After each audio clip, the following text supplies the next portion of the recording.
Let's get the bullet points out of the way first because I've got a lot to say about this one. The Cervelo Aspero 5 has aggressive, racy geometry for a gravel bike, which means it can also be a solid but slightly muted road bike, and you can flip the front axle 5 millimeters either way to alter the handling. And it was built to deliver great handling across really any surface. You get tons of tire clearance, up to 49 for 650B. The geometry and fork offset is different for each size, and the new carbon layup shaved over 100 grams off the previous model. That brings a painted 56 in just under 1,000 grams.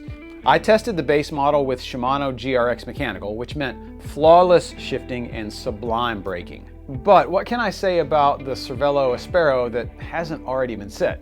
Seriously, as I was riding this bike and thinking about this review, that was my inner dialogue. I mean, it's a really crowded space right now with the Allied Echo, Scott Addict, Time ADHX, Specialized Diverge, 3T Exploro, Ridley Kanzo, Checkpoint, Canyon Grail, Grizl, Pinarello Grevil, Giant Revolt. The list goes on and on. And another space that's equally crowded is that of the bike reviewers. So, as part of my research, I always listen to what everyone is saying before I sit down to write a script. And when I think of all the Aspero reviews I watched, the one point that really resonated with me was in Bike 198's, especially what he said about his road riding and how he tapped out of it a few years ago because it's becoming increasingly unsafe, and we all know why, right? To be honest, I'm also about one close call away from never riding a road bike on a road with cars again. Anyway, as I watched review after review, I noticed one question about the Aspero that wasn't directly being answered. And it's a question you can ask about every one of those bikes I mentioned a few minutes ago. Who is the Aspero really for? I think a couple of reviewers hinted at it. The guys at Cycling Tips got pretty close, but nobody really nailed it. And I think you can see where I'm going with this. 80 to 90% of my routes are in mostly rural areas, and anywhere from 40 to 60% of those roads are dirt or gravel. But I'm also a lifelong roadie, and I'm completely addicted to the way road bikes ride, respond, and perform. And because the Aspero is a direct descendant of my beloved R3s and R5s, it feels almost exactly like those bikes, but with knobby tires. As it so happened, I was testing the Aspero the same month that Porsche released the limited edition 911 Dakar, an everyday supercar they say is as comfortable on the road as it is off, and that's exactly what the Aspero is. With 25 to 30C tires, the Aspero becomes an extremely capable road bike that climbs, sprints, and descends with the best of them. But with the buttery smooth Panaracer Gravel Kings back on it, it transforms into the near perfect off-road race bike. Now, notice I said two things there: near perfect and race bike. If I'm honest, at lower speeds like one zone above photo pace, which is where I spend a lot of my time, the Aspero is too stiff and the front end was just too much for me.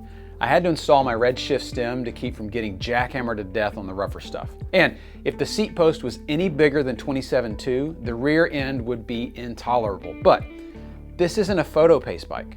It's a race bike, like the Grevil and the Domane and the Diverge and the Addict.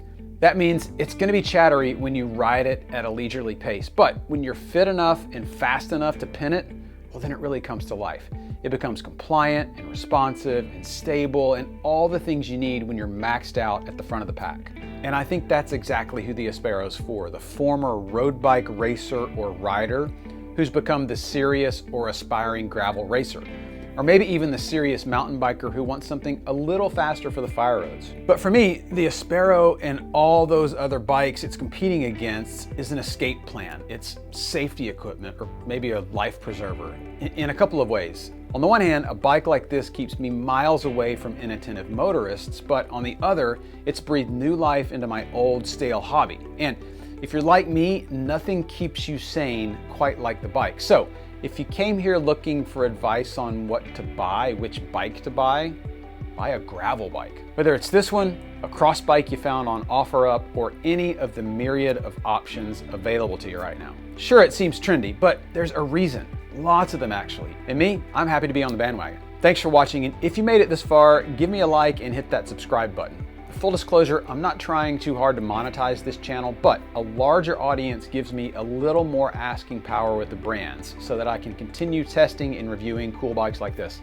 And as of last month, only 2% of my viewers are subscribers. So if you like what you see, do me a favor and subscribe on your way out the door. If you do, thanks so much, take care, and I'll see you next time.